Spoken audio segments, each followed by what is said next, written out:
নামাজ কি আগে জানো? মাওলা হুসাইনের অনুসরণিত নামাজ, রসুলের অনুসরণিত নামাজ, আপন মুর্শিদের অনুসরণই হচ্ছে নামাজ। তাইলে প্রেমের রাজ্য এটা ভিন্ন রাজ্য। প্রেমের রাজ্যে যুক্তিতর্কের স্থান নাই, ফতুয়ার স্থান নাই, কোন দলাদলির স্থান নাই। তাই অলির দরবারে আল্লাহর অলি সবাইকে বসতে দেয়, ইহুদি খ্রিস্টান নাস্তিক হিন্দু বৌদ্ধ মুসলমান সবাইকে বসতে দেয়। শুধু একটা জিনিসকে আল্লাহর অলি বসতে দেয় না, সেই জিনিসটি হচ্ছে কি? ফেরকা। ফেরকারে আল্লাহর অলির দরবারে বইতে দেয় না, আর সবাইরে বইতে দেয়। আর যারা ফেরকাবাজ তারা কি করে? সবাইরে খেদায়, তুই কাফের, তুই মুশরিক, তুই মুরতাদ, তুই অমুক, তুই তমুক, তুই শিরকি, তুই বেদাতি, তুই বাজার পূজারি, এগিনা কয়ে খেদাইব, খালি নিজের ফেরকার লোকেরে বহাইব, নিজের ফেরকার লোকেরে বহাইব। এই জন্য এই ভারতবর্ষে দুইটা মাধ্যমে ইসলাম প্রচার হয়েছে। ইসলাম গ্রহণ হয়েছে এক মাধ্যমে, আর ইসলাম প্রচার হয়েছে দুই মাধ্যমে। একটা হইল প্রচার হয়েছে ওলি আল্লাহর মাধ্যমে, আর একটা হইল মোল্লাদের মাধ্যমে।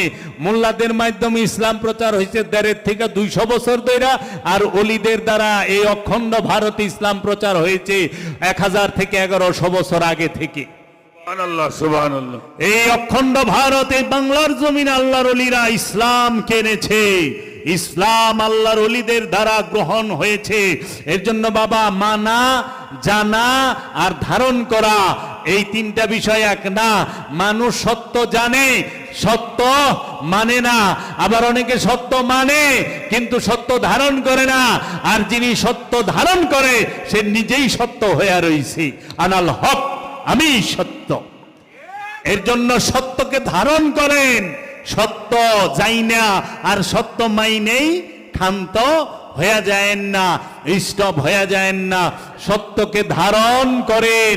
প্রেমের রাজ্যে প্রবেশ ছাড়া সত্যকে ধারণ করা যায় না।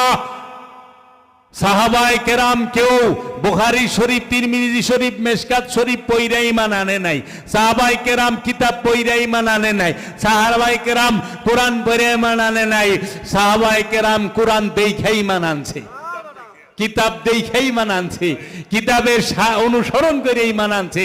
আল্লাহর রাসূল নিজেই কিতাব, আল্লাহর রাসূল নিজেই কোরআন, আল্লাহর রাসূল নিজেই ফুরকান, আল্লাহর রাসূল নিজেই সাহেবে মেরাজ। সন্দেহ নাই ওই কিতাবে। লা রাইবা ফি হুদাল লিল মুত্তাকিন।